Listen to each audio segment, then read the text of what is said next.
Assalamualaikum warahmatullahi wabarakatuh.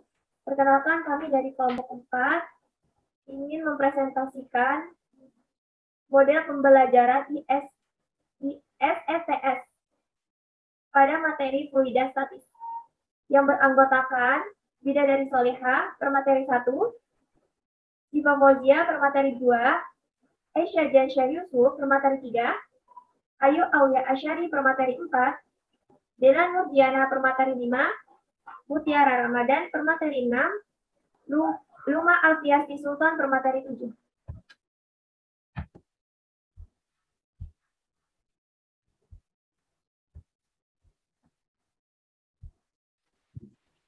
Assalamualaikum warahmatullahi wabarakatuh. Selamat pagi semua. Waalaikumsalam. Selamat pagi, Bu. Selamat pagi, Bu. Apa kabar semua hari ini? Alhamdulillah baik, Bu. Baik, Bu. Alhamdulillah. Ya, sebelum melanjutkan pembelajaran hari ini, langkah baiknya kita berdoa dulu ya. Silakan Siva dipimpin doanya. Sebelum kita memulai pelajaran hari ini, angka baiknya berdoa terlebih dahulu. Berdoa dimulai. Berdoa selesai. Baik, terima kasih Pak. Ibu mau absen dulu ya. Yang Ibu sebutin namanya, bilang hadir. Untuk Eisa, ada? Hadir, Bu. Syifa? Hadir, Bu. Ayu? Hadir, Bu. Dela? Hadir, Ibu.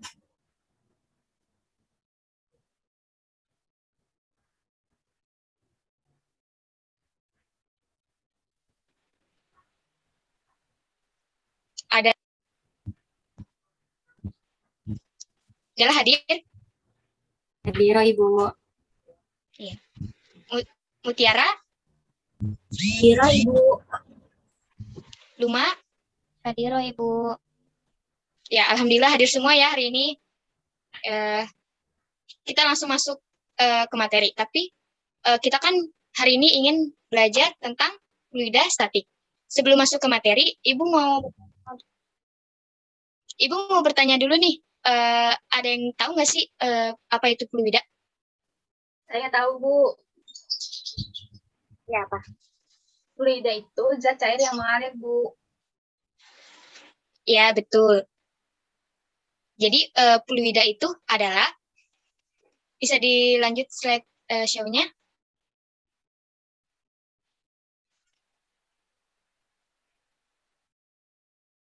Nah, jadi kata Ace kan fluida itu zat cair yang mengalir. Jadi fluida itu adalah zat yang dapat mengalir dalam wujud gas maupun cairan dan memberikan sedikit hambatan terhadap perubahan bentuk ketika ditekan. Nah, lanjut slide selanjutnya. Nah, tadi kan fluida itu akan mengalami perubahan bentuk ketika ditekan. Lalu tekanan itu sendiri apa? Ada yang tahu? Saya tahu, Ibu. Ya, silakan Dela. Tekanan itu sama kayak gaya, Bu. Ya, kalau menurut yang lain tekanan itu apa? Saya, Bu. Selain dari ya Luma. Ibu sama kayak Dela, Bu. Kalau tekanan itu gaya yang diberikan untuk satu permukaan, Bu. Nah, benar ya dari Dela sama Luma itu tadi. Nah, jadi dapat disimpulkan kalau tekanan itu adalah gaya yang bekerja pada permukaan benda tiap satuan, atau gaya yang bekerja tegak lurus pada suatu bidang dibagi dengan luas bidang itu. Nah, rumus mencari tekanan, P sama dengan F per A. P-nya itu tekanan satuannya N per M kuadrat. F-nya gaya tekan satuannya Newton, dan A-nya itu luas permukaan tekan satuannya meter kuadrat. Selanjutnya, tekanan hidrostatis. Tekanan hidrostatis adalah tekanan yang diberikan oleh air ke semua arah pada titik ukur manapun akibat adanya gaya gravitasi. Tekanan hidrostatis akan meningkat seiring dengan bertambahnya kedalaman diukur dari permukaan air. Contohnya ada pada air danau, di mana jika posisi air danau itu semakin dalam, maka tekanan hidrostatis yang akan dirasakan itu akan semakin besar ya anak-anak. Nah, mencari rumus tekanan hidrostatis itu pH sama dengan Rho GH. pH sama dengan tekanan hidrostatis, satuannya PA. Rho sama dengan massa jenis zat cair, satuannya kilogram per meter kubik.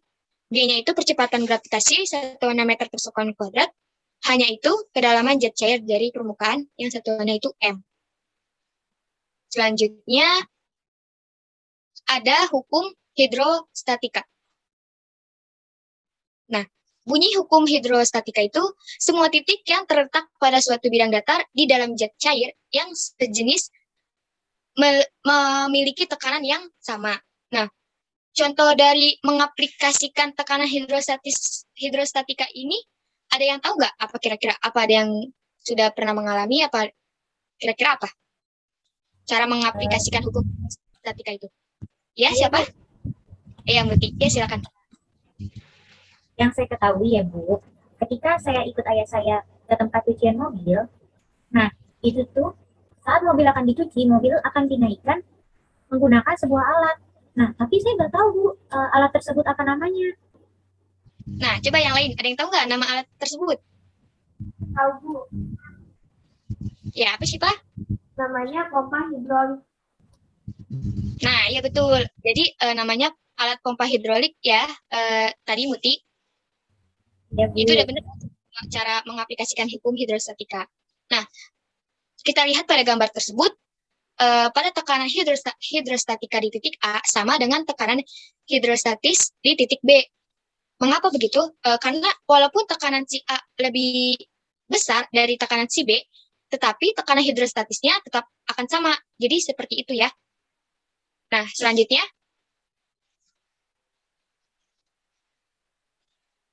contoh penerapan fluida dalam konteks keislaman dan dalam kehidupan sehari-hari. Ada yang tahu nggak sih dari laut dua warna ini? Tidak tahu, Masih Bu. banyak yang Tidak tahu Bu. ya, masih Belum, Bu. ya tentang dua laut ini. Jadi, fenomena laut ini sudah tercantum di dalam Al-Quran Surah Ar-Rahman ayat 19 sampai 20. Yang bunyinya marajal bahraini yaltaqiyan bainahuma barzakhun la yabghiyan. Yang artinya dan membiarkan dua laut mengalir yang kemudian keduanya bertemu. Di antara keduanya ada batas yang tidak dilampaui masing-masing. Nah, seperti yang sudah dijelaskan tadi, ada yang tahu fluida itu berbentuk apa dalam kehidupan sehari-hari? Ada yang tahu? Jadi fluida itu kan zat yang mengalir. Berarti fluida itu adalah air, di mana air itu sering banget kita temui dalam kehidupan sehari-hari. Nah, di sini pada air di sini itu yang dimaksud dalam fluida itu merupakan jika ada dua laut yang saling bersatu tetapi seperti ada pemisah di antara keduanya, padahal dari situ nggak ada pemisahnya sama sekali. Kenapa bisa warnanya berbeda dan tidak bisa menyatu? Nah, itu karena adanya karakteristik yang berbeda seperti massa jenis, suhu tekanan, kadar garam, dan kemampuan fluidanya itu. Jadi walaupun dilihatnya itu ada dua zat cair yang berbeda, tetapi tidak ada pembatas di dalamnya. Itulah kuasa Allah dengan segala kebesarannya yang telah menciptakan fenomena ini, seindah ini, sebagus ini. Jadi seperti itu laut dua warna yang ada di selat Gibraltar. Nah, seperti itu. Sampai sini dapat dimengerti? Ada yang ingin bertanya? Cukup Bu, dapat dimengerti. Ya, ngerti ya semuanya. Jadi itu salah satu fluida dalam konteks keislaman, yaitu laut dua warna.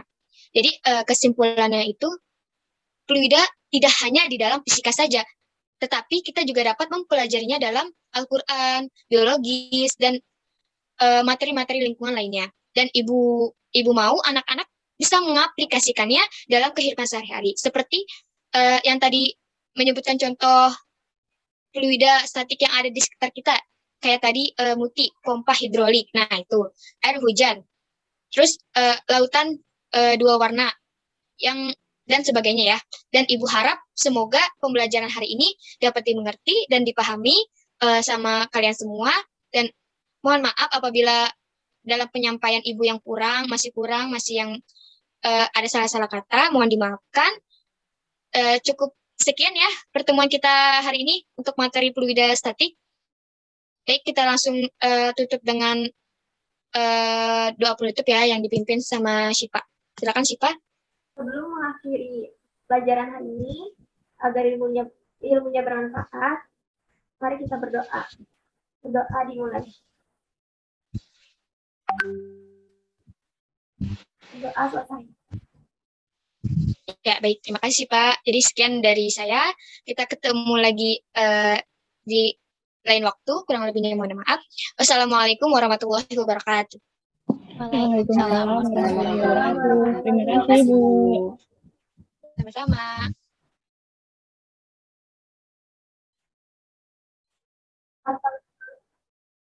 Assalamualaikum. Selamat pagi anak-anak. Waalaikumsalam. Waalaikumsalam. Selamat pagi, Bu. Selamat pagi, Bu. Gimana kabarnya hari ini? Alhamdulillah, baik, Bu. Alhamdulillah baik, Bu. Udah pada makan semua belum?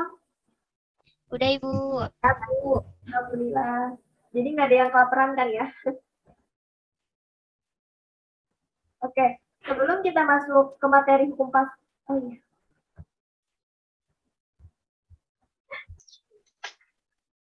Sebelum masuk ke hukum Pascal, kita berdoa terlebih dahulu ya, yang dipimpin oleh Muti.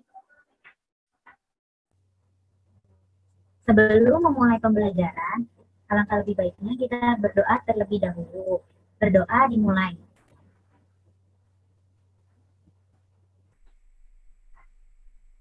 Berdoa selesai. Oke, sebelum itu saya absen dulu ya. Bidadari Soliha, Hadir, Bu. Luma, Hadiroh, Ibu.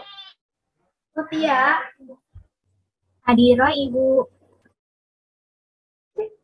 Dela, Hadiroh, Ibu. Ayu.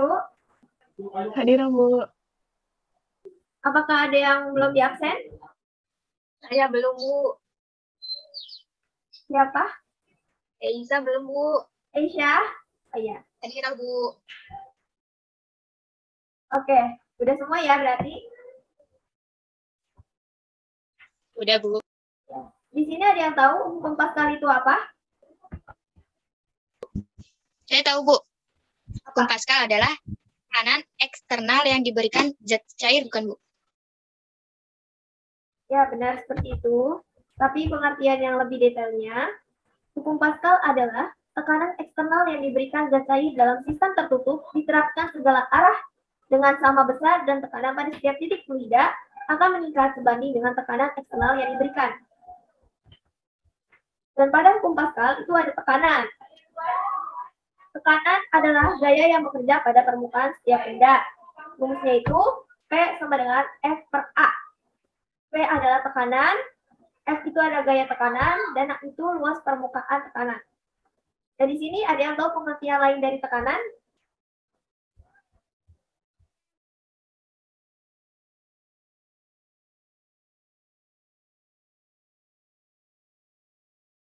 Ada yang tahu?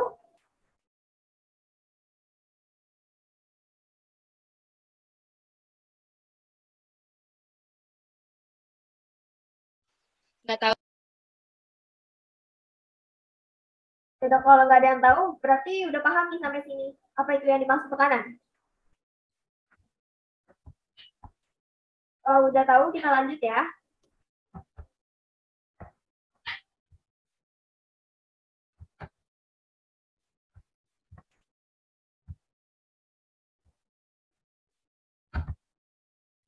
Pada tekanan ada yang namanya prinsip. Pada hukum Pascal ada yang namanya prinsip Pascal yang menyatakan bahwa tekanan yang diberikan pada suatu cairan yang tertutup diteruskan tanpa berkurang ke tiap titik dalam fluida dan ke dinding fluida. Sebuah terapan sederhana prinsip Pascal adalah dongkrak hidrolik yang dituliskan pada gambar 2.3. Sini ada gambar penerapan dari dongkrak hidrolik tersebut. Bila gaya F1 diberikan pada penghisap yang lebih kecil, tekanan dalam cairan bertambah dengan F1 per A1. Gaya ke atas yang diberikan oleh cairan pada penghisap yang lebih besar adalah pertambahan tekanan ini dikali luas A2. Bila gaya ini disebut F2, maka didapatkan persamaan berikut. F2 sama dengan F1 per A1 dikali A2. Sama dengan A2 per A1 dikali F1. Jika A2 jauh lebih besar dari A1, sebuah gaya yang kecil F1 dapat digunakan untuk mengadakan gaya yang jauh lebih besar dari F2 untuk mengangkat sebuah beban yang ditempatkan di penghisap yang jauh lebih besar. Pada penerapan hukum Pascal, ada yang tahu dalam kehidupan sehari-hari yang dapat ditemui?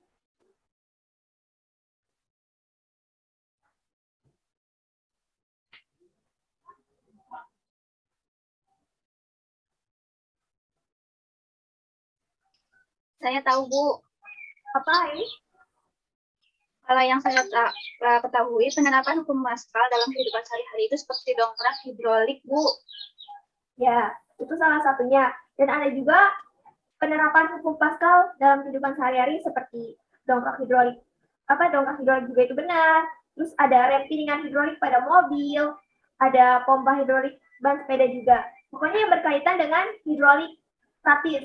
Karena dalam hukum Pascal itu berkaitan dengan yang namanya hukum hidrolik statis. Kalian udah belajar kan tentang hukum hidrolik statis? Sudah ya, berarti. Sudah, Ibu. Nah, di sini dalam hukum Pascal ada pandangan, maksudnya dalam hukum Pascal tertera juga di dalam Al-Quran. Jadi Al-Quran itu tidak menjelaskan tentang agama saja, tetapi dia juga menjelaskan tentang kehidupan sehari-hari ataupun hukum-hukum yang berkaitan dengan fisika, biologi, kimia. Bahkan dia lebih membuktikannya sendiri tanpa adanya berkaitan dengan fakta doang, terus juga alam doang. Tapi dia tahu sendiri karena memang Al-Quran ini memang sudah mencakup semua kehidupan sehari-hari kita, dari kegiatan kita ataupun kehidupan alam kita.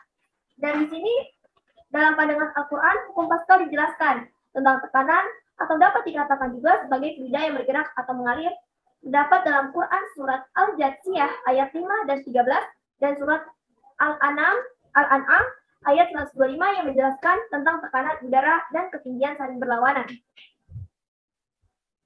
Di sini ada yang bisa menjelaskan artinya?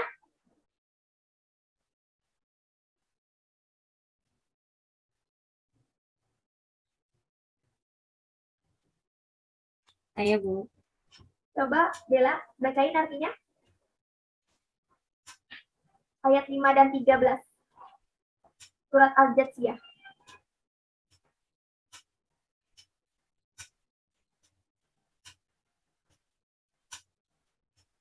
Surah Al-Jathiyah ayat 5 yang artinya, dan pada pergantian malam dan siang, dan hujan yang diturunkan Allah dari langit, lalu dengan air hujan itu dihidupkannya bumi setelah mati atau kering. Dan pada perkisaran angin terdapat pula tanda-tanda kebesaran Allah bagi kaum yang mengerti.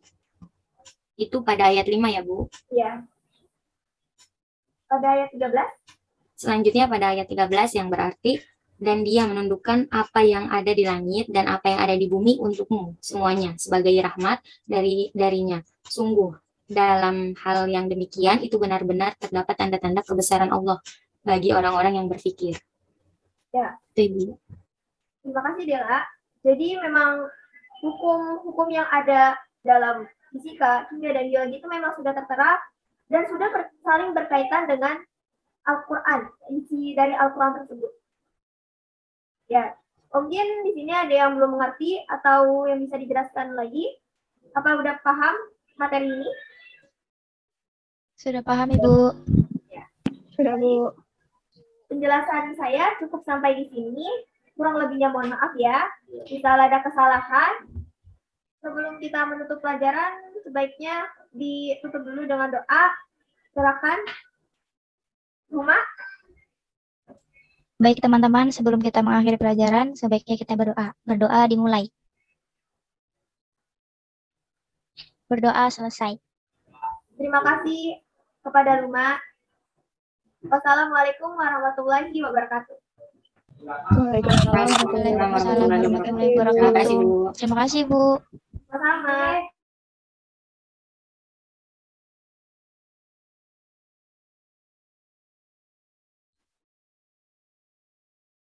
Assalamualaikum warahmatullahi wabarakatuh. Waalaikumsalam Waalaikumsalam warahmatullahi wabarakatuh. Apa kabar anak-anak semua? Alhamdulillah baik, Ibu. Ya, melanjutkan dari materi sebelumnya, lebih baiknya kita memulai pelajaran dengan doa. Silahkan kepada Dela dipimpin doanya. Baik, sebelum memulai pelajaran, alangkah baiknya kita berdoa terlebih dahulu. Berdoa dimulai. Berdoa selesai. Baik, terima kasih Dela. Baik, Ibu lanjutkan di sini. Kita akan meneruskan materi minggu lalu. Di sini tuh Ibu akan menjelaskan tentang hukum Archimedes. Ada yang tahu nggak sih bagaimana bunyi dari hukum Archimedes itu? Saya, Bu. Apa itu, Luna? Ya, Bu. Hukum Archimedes itu jika benda dicelupkan pada suatu zat cair, maka benda itu akan mendapatkan gaya tekanan ke atas yang sama besarnya dengan gaya tekanan yang dipindahkan. Seperti itu, Bu. Ya, baik. Betul yang dari Luna. Slide selanjutnya.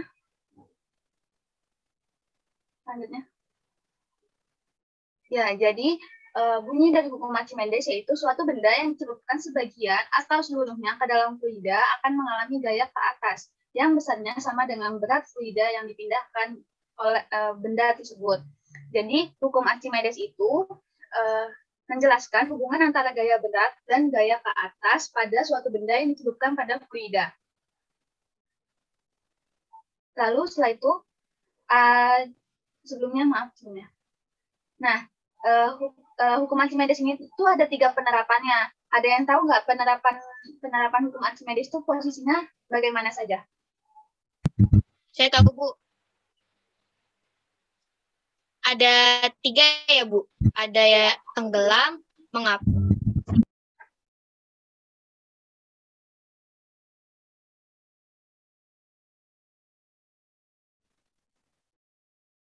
Dari penerapan hukum Archimedes itu dibagi jadi 3 posisi. Benar kata Dida tadi, yaitu ada tenggelam, ada melayang, dan ada yang mengapung. Nah, rumus-rumusnya itu ada yang ini rumusnya. Itu tuh F sama dengan rho G V. F adalah tekanan ke atas suatu newton, rho-nya adalah massa jenis satuan, G-nya adalah gravitasi, terus V-nya itu adalah volume. Di dalam hukum Archimedes ini sudah dijelaskan dalam Al-Quran. Salah satu contohnya itu adalah kapal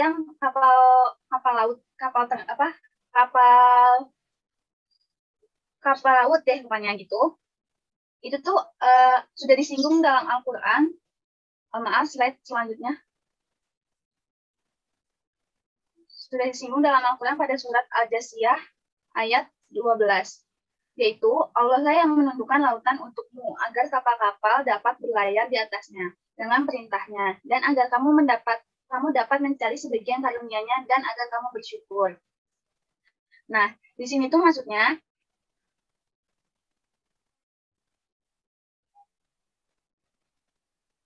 dijelaskan bahwa hanya Allah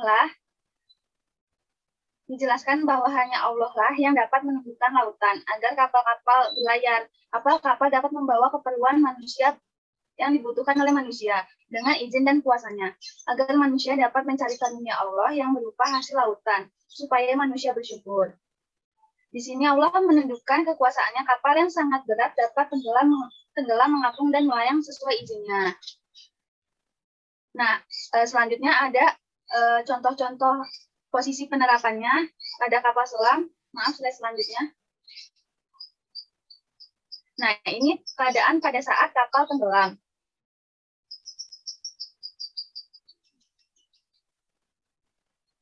Itu ada gambar kapal di saat kondisi tenggelam. Kapal dapat tenggelam karena massa jenis kapal lebih berat dari massa jenis fluidanya atau cairannya, atau gaya berat kapal lebih besar dari gaya ke atasnya. Selanjutnya, keadaan benda saat melayang. Keadaan kapal ini saat melayang. keadaan kapal ini posisinya bisa melayang, bisa mengapung ya, berada di tengah-tengah. Pada kondisi ini, massa jenis kapal sama dengan massa jenis fluidanya, atau gaya beratnya sama dengan gaya ke atasnya. Selanjutnya, ya, ini yang terakhir tuh posisi yang dia saat melayang atau mengapung. Saat mengapung ini, posisi massa jenis kapalnya itu lebih ringan daripada massa jenis ke atasnya, atau gaya beratnya lebih besar daripada gaya beratnya lebih kecil daripada gaya ke atasnya, jadi dia mengapung. Selanjutnya, jadi hukum Archimedes itu adalah hukum yang menjelaskan tentang hubungan antara gaya berat dan gaya ke atas pada suatu benda jika dimasukkan ke dalam suatu fluida. Dan dalam Al-Quran dijelaskan bahwa saat Allah menetapkan bahwa kapal yang ada di lautan dapat berlayar sesuai dengan kehendaknya, agar manusia dapat mendapatkan karunia-Nya. Ya, karunia di sini tuh hasil lautan dan lain-lainnya. Dan Allah memberitahu kepada manusia agar manusia itu bersyukur dengan apa yang telah Allah berikan. Nah, sampai sini, apakah ada yang ingin bertanya?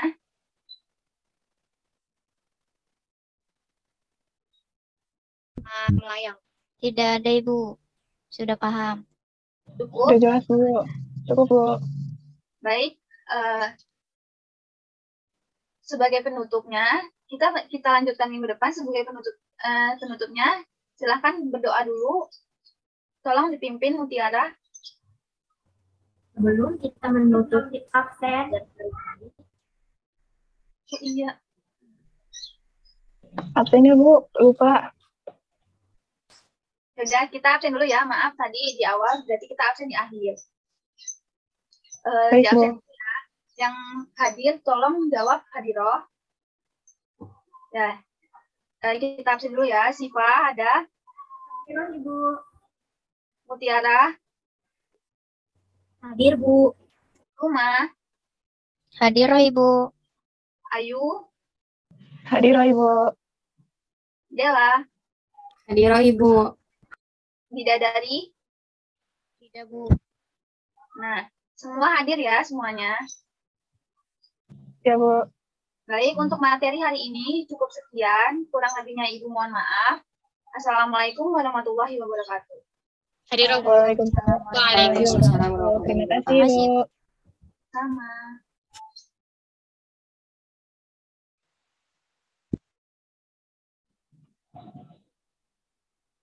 Baik.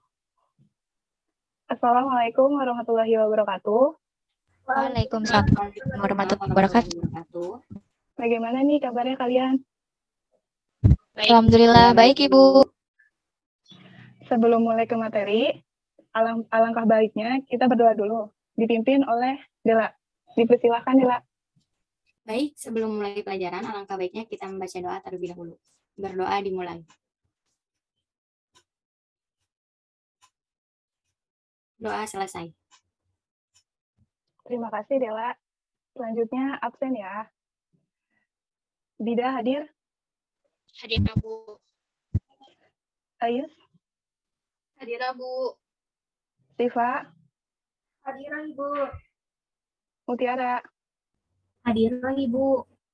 Dela, Hadir, Ibu. Luma. Hadir, Ibu. Baik ya, semuanya hadir semua hari ini. Ada yang tahu hari ini akan materi apa? Tegangan permukaan. Nah, slide selanjutnya.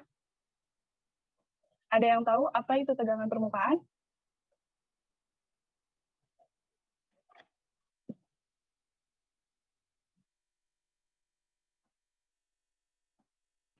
Saya tahu Ibu.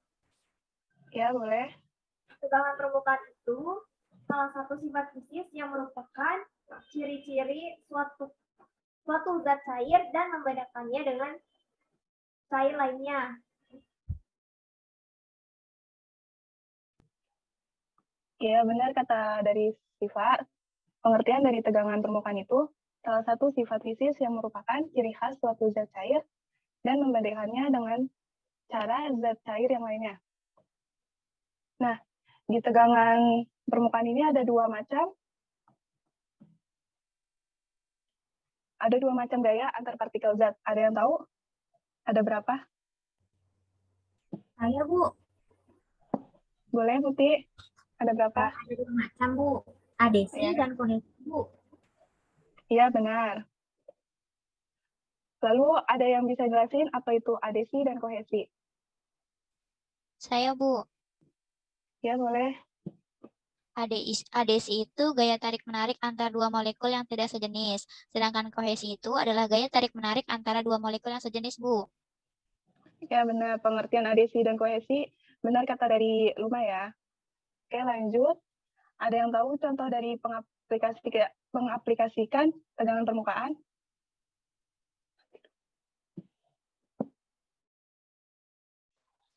Yang saya tahu itu pada larutan sabun, bukan, Bu?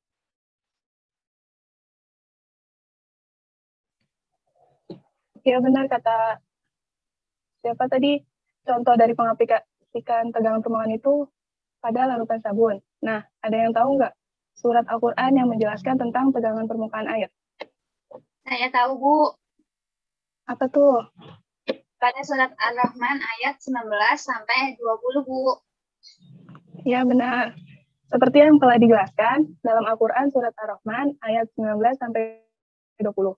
Maka dapat ditarik suatu kaidah tertentu sifat dari laut, dalam hal ini zat cair, mereka bersama tetapi tidak bercampur satu dengan yang lainnya, yang disebabkan oleh adanya tegangan permukaan sebagai akibat gaya kelistrikan pada molekul sejenis yang dikenal dengan gaya kohesi. Apakah ada yang ingin bertanya tentang materi hari ini? Izin bertanya, Bu. Iya, boleh, Muti. Faktor-faktor apakah yang dapat mempengaruhi besarnya tegangan pada permukaan zat cair, Bu? Oke, terima kasih pertanyaannya. Ibu akan menjawab, faktor yang mempengaruhi tegangan permukaan ini disebabkan oleh jenis cairan, suhu, tekanan, massa, konsentrasi zat, pelarut, dan kerapatan. Apakah sudah jelas? Jadi, Ibu. Mungkin itu aja yang dapat Ibu sampaikan. Jadi kesimpulannya, tegangan permukaan adalah gaya atau tarikan ke bawah yang menyebabkan permukaan cairan berkontraksi dan benda dalam keadaan tegang. Hal ini disebabkan oleh gaya-gaya tarik yang tidak seimbang pada antar muka cairan.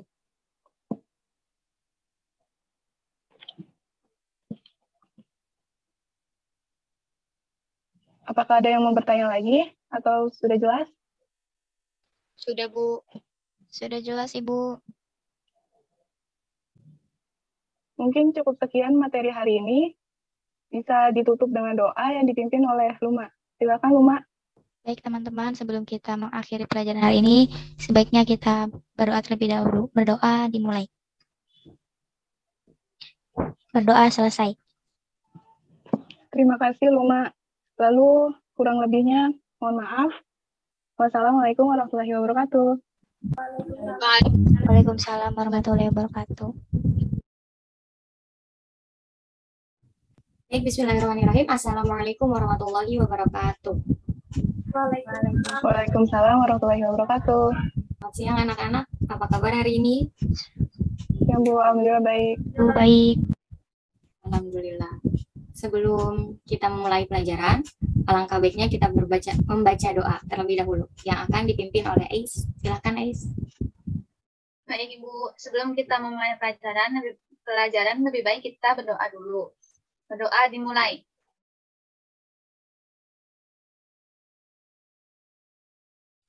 Berdoa selesai.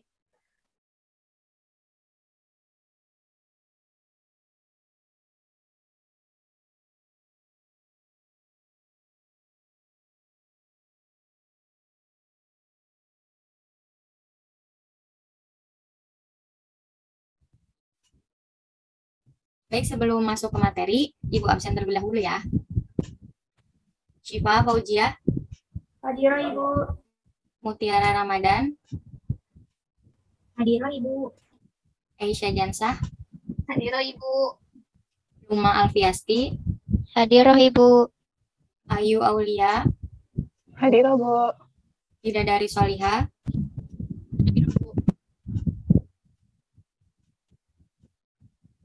Baik. Materi yang akan Ibu bahas pada hari ini yaitu materi tentang meniskus. Sebelumnya ada yang tahu meniskus itu apa? Saya tahu, Bu. Ya, silakan Bidadari. Peristiwa mencekung dan mencembungnya permukaan zat cair. Betul. Maaf, slide selanjutnya.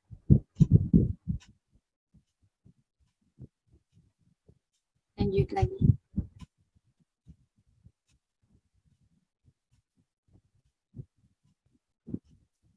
Lanjut lagi. Nah, Ibu jelaskan ya. Enggak, sebelumnya. Sebelumnya.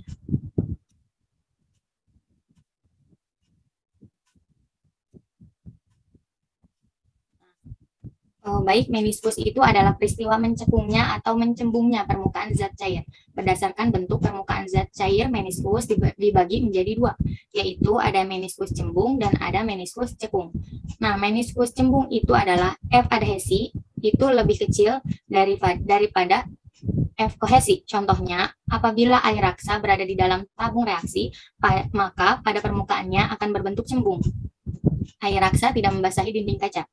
Yang kedua yaitu meniskus cekung, yaitu di mana F adhesi lebih kecil daripada F kohesi. Contohnya, apabila air berada di dalam tabung reaksi, maka pada permukaannya akan berbentuk cekung. Air juga dapat membasahi dinding kaca. Nah, di sini menyinggung masalah adhesi dan kohesi. Ada yang tahu apa itu kohesi? Saya tahu, Bu. Ya, silahkan. Kohesi itu adalah gaya tarik-menarik antara partikel yang sejenis, Bu. Ya. Ada yang tahu contoh pengaplikasian dari kohesi itu dalam kehidupan sehari-hari? Saya, Bu. Ya, silahkan. Luma.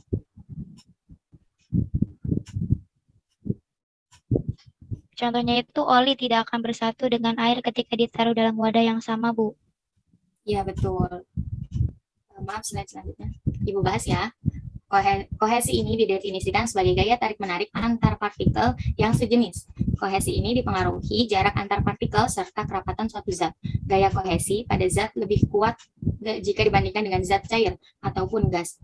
Akibat dari kohesi ini adalah menyebabkan dua zat tidak akan dapat bercampur walaupun berada dalam satu tempat. Contohnya, oli tidak akan bersatu dengan air ketika ditaruh di dalam wadah yang sama. Contoh lainnya itu seperti air yang jatuh di atas daun talas. Kalian tahu daun talas kan?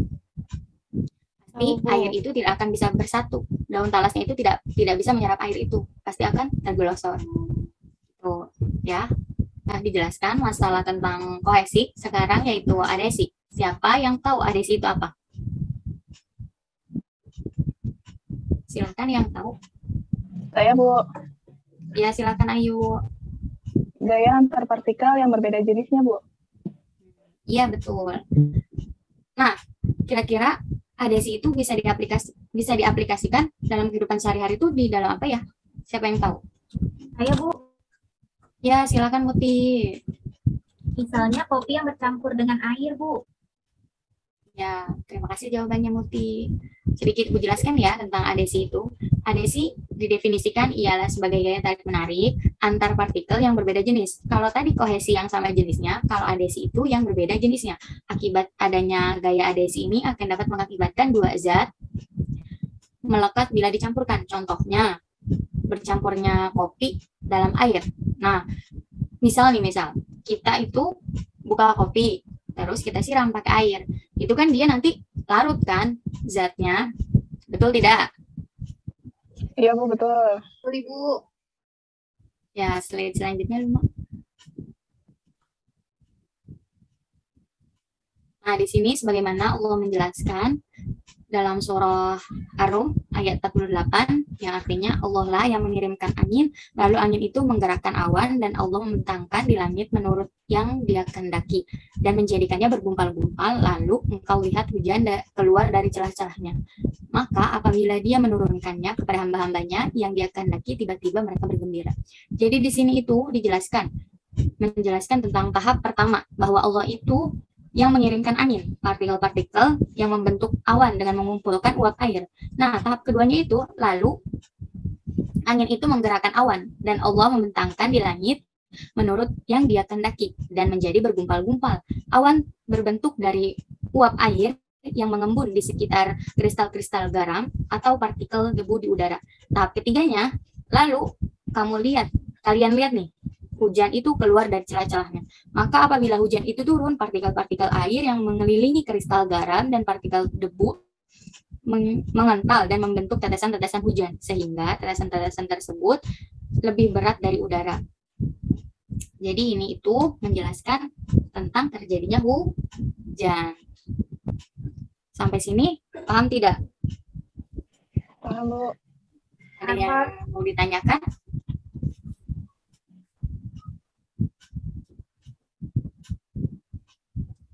Tidak ada? Kalau tidak ada, Ibu cukupkan ya. Terima kasih atas waktunya untuk hari ini.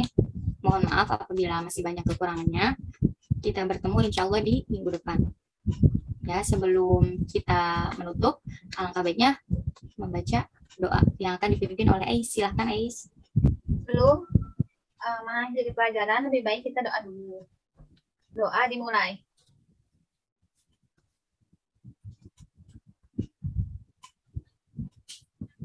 Doa selesai. Baik, terima kasih. Wassalamualaikum warahmatullahi wabarakatuh. Waalaikumsalam warahmatullahi wabarakatuh. Terima kasih, yuk. Sama-sama. Assalamualaikum warahmatullahi wabarakatuh. Waalaikumsalam Waalaikumsalam warahmatullahi Waalaikumsalam warahmatullahi wabarakatuh. Apa kabar anak-anak? Baik. Alhamdulillah, Bu. Sebelum kita memulai pembelajaran hari ini, alangkah lebih baiknya kita buka dengan membaca doa terlebih dahulu. Doa pembuka silakan oleh Dewa. Baik Ibu, terima kasih. Baik teman-teman, sebelum kita memulai pelajaran hari ini, alangkah baiknya kita berdoa terlebih dahulu. Berdoa dimulai.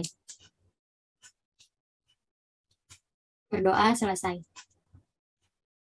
Ya, terima kasih Dewa. Sebelumnya Ibu absen terlebih dahulu ya. Iva Fauzia, Hadirah Ibu. Aisya Jansyah, Hadirah Ibu. Ayu Aulia, Hadir, Bu. Dela Nurdiana, Hadir Ibu. Luma Alfiasti. Hadir Ibu. Sudah ya. Pada hari ini kita akan mempelajari belum Bidadari.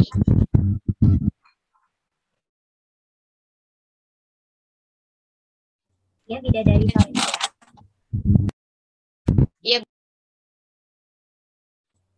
Ibu lanjutkan ya. Pada hari ini kita akan membahas tentang kapilaritas. Ada yang tahu nggak kapilaritas itu apa?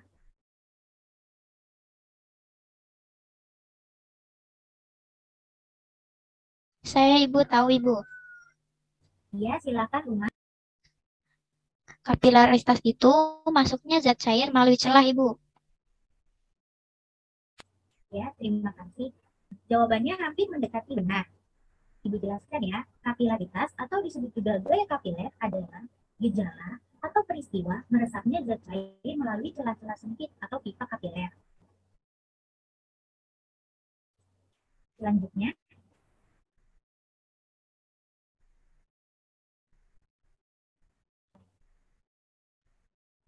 gejala kapiler tersebut dipengaruhi oleh adanya adesi dan kohesi. Sudah tahu kan pada materi sebelumnya adesi dan kohesi itu apa? Sudah, Bu. Satu, zat cair akan naik di dalam pipa kapiler apabila gaya adesi lebih besar dari gaya kohesi. Yang kedua, zat cair akan turun di dalam pipa kapiler apabila gaya kohesinya lebih besar daripada gaya adesi. Nah, ada gambar itu air. Air itu dia akan turun, sedangkan raksa itu akan naik. Selanjutnya,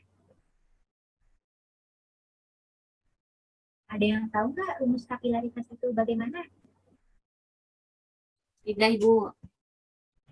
Tidak, Bu.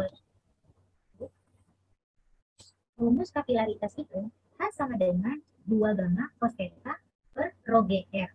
di mana H adalah kenaikan atau penurunan zat cair dalam pipa kapiler yang satuannya itu meter, gamma adalah tegangan permukaan, newton per meter, theta adalah sudut kontak, rho adalah massa jenis, E adalah gravitasi, R adalah jari-jari pipa kapiler. Selanjutnya, nah, apa saja? Ada yang tahu nggak apa saja penerapan kapilaritas dalam kehidupan sehari-hari? Saya tahu, Bu. Ya, boleh, Aisyah. Itu, Bu, silem dan floem pada tumbuhan untuk mengangkut air dan nutrisi dari tanah dalam membantu fotosintesis, Bu. Ya, terima kasih Aisyah, jawabannya sudah benar. Nah, selain itu, penerapan dalam kehidupan sehari-hari yang lainnya adalah pada sumbu lampu atau sumbu kompor yang terbuat dari bahan yang mudah menyerap. Nah, di dalam sumbu tersebut terdapat lubang-lubang halus yang berfungsi sebagai pipa kapiler sehingga minyak dapat naik ke atas. Yang kedua adalah kain pembersih lantai atau kertas tisu untuk menyerap air. Yang ketiga ada proses pengangkutan air dan mineral dari akar ke daun pada tumbuhan yang dijelaskan tadi oleh Aisyah. Selanjutnya,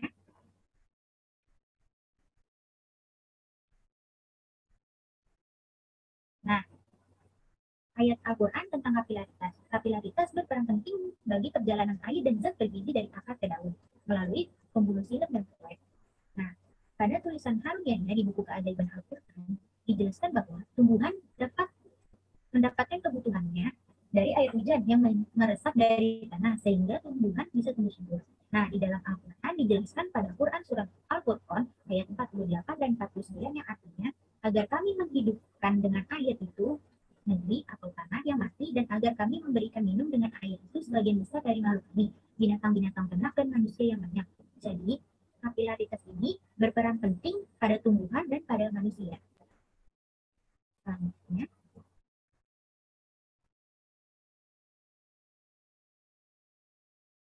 apakah ada yang kurang jelas atau ada yang ingin ditanyakan? Tidak, Bu. Tidak, Ibu, sudah jelas. Apabila sudah jelas, adakah yang mau membantu Ibu untuk mengambil kesimpulan dari pertemuan kita hari ini? Boleh. Saya, Bu. Ya, silakan Ayu. Jadi kesimpulannya itu, kapilaritas adalah peristiwa meresapnya zat cair melalui celah sempit atau pipa kapiler. Contohnya dalam kehidupan sehari-hari itu pada silem dan floem, sumbu kompor dan tisu. Ayat Al-Quran yang berhubungan dengan kapilaritas itu ada pada Al-Furqan ayat 48 sampai 49, Bu. Ya, terima kasih Ayu telah membantu Ibu. Sepertinya sudah cukup pertemuan kita hari ini. Untuk menutup pertemuan kita hari ini, sebaiknya kita membaca doa kafaratul majlis yang akan dipimpin oleh kita. Silakan kita. Sebelum menutup pelajaran hari ini, sebaiknya kita berdoa. Berdoa dimulai. Doa selesai. Terima kasih, Kita. Sekian dari Ibu, kurang lebihnya mohon maaf. Wassalamualaikum warahmatullahi wabarakatuh. Waalaikumsalam warahmatullahi wabarakatuh. Terima kasih, Ibu.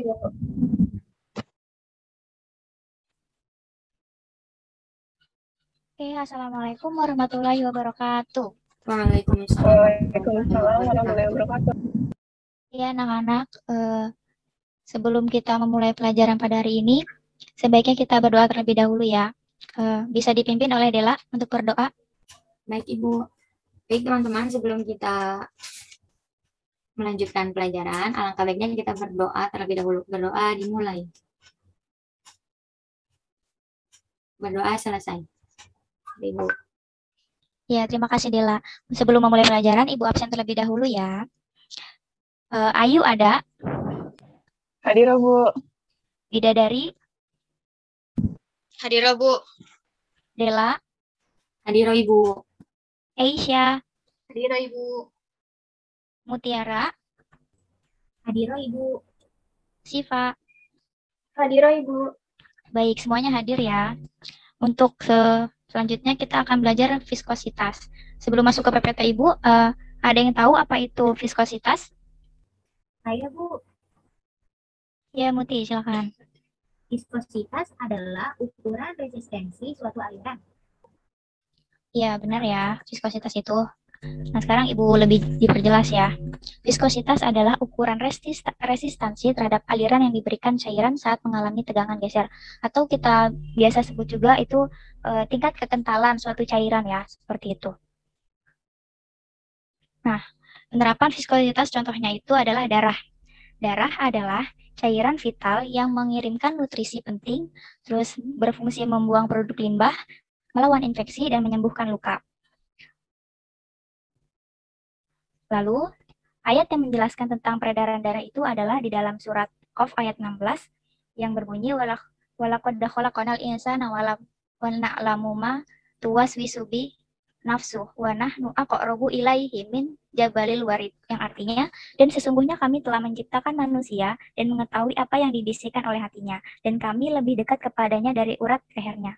Nah, ayat ini menunjukkan relasi antara Allah Subhanahu wa taala dengan hambanya, sekaligus mengisyaratkan pentingnya pembuluh darah di leher dan hubungannya dengan jantung. Jadi viskositas ini penerapan dalam diri kita ya, atau kehidupan kita itu yaitu jantung kita dalam memompa darah, seperti itu. Nah, ini kita mengapa sih viskositas darah itu penting? Nah, penting karena dengan tingkat kekentalan darah yang normal, kita dapat beraktivitas dengan baik dan aliran darah ke jantung menjadi stabil, seperti itu. Kita jadi bisa beraktivitas, kita bisa bermain, kita bisa sekolah, seperti itu ya. Nah, ini ada yang tahu maksud dari gambar ini apa? Orang yang terkena serangan jantung, Ibu. Nah, ya benar. Jadi peristiwa viskositas dalam kehidupan kita itu adalah orang yang terkena serangan jantung. Serangan jantung itu adalah gangguan jantung yang serius ketika otot jantung tidak mendapat aliran darah. Nah, tadi kan viskositas itu kekentalan darah ya. Nah, penyebab serangan jantung ini adalah darah tidak mengalir ke jantung karena keadaan darah itu sangat kental, seperti itu. Nah, ada yang tahu teknologi untuk membantu seseorang yang terkena serangan jantung? Saya tahu, Bu. Ya, silakan, Ais. Kalau yang saya ketahui, teknologi yang digunakan adalah pemasangan ring pada jantung, Bu. Ya, benar sekali ya. Jadi teknologi yang kita bisa terapkan untuk membantu orang yang mengidap penyakit serangan jantung itu adalah pemasangan ring jantung atau STNT. Adalah prosedur pemasangan alat berbentuk tabung kecil yang biasanya terbuat dari logam untuk membuka arteri yang tersumbat. Seperti ini ya gambarnya ya. Jadi ringnya itu dimasukkan ke dalam arteri, seperti itu. Selanjutnya ada yang ingin ditanyakan? Dari yang sudah Ibu jelaskan? Tidak ada, Ibu. Oke, untuk kesimpulan pembelajaran hari ini adalah viskositas adalah ukuran resistansi terhadap aliran yang diberikan cairan saat mengalami tegangan geser. Contoh penerapannya adalah aliran darah. Nah, untuk hubungan antara Al-Qur'annya adalah surat Ahqaf ayat 16. Dan peristiwa yang disebabkan oleh viskositas ini adalah serangan jantung. Dan teknologi yang bisa membantu untuk seseorang yang terkena serangan jantung adalah pemasangan ring pada jantung. Seperti itu. Oke, sekian pembelajaran dari Ibu hari ini. Apabila ada kurang lebihnya, Ibu mohon maaf. Sebelum mengakhiri, silakan dipimpin doa oleh Ayu. Baik, Bu. Sebelum mengakhiri pembelajaran hari ini, alangkah baiknya kita berdoa terlebih dahulu. Berdoa dimulai. Berdoa selesai. Baik, terima kasih Ayu. Dan terima kasih juga untuk semuanya ya. Sekian dari Ibu. Wassalamualaikum warahmatullahi wabarakatuh. Waalaikumsalam warahmatullahi wabarakatuh. Terima kasih, Bu. Terima kasih, Bu. Ya.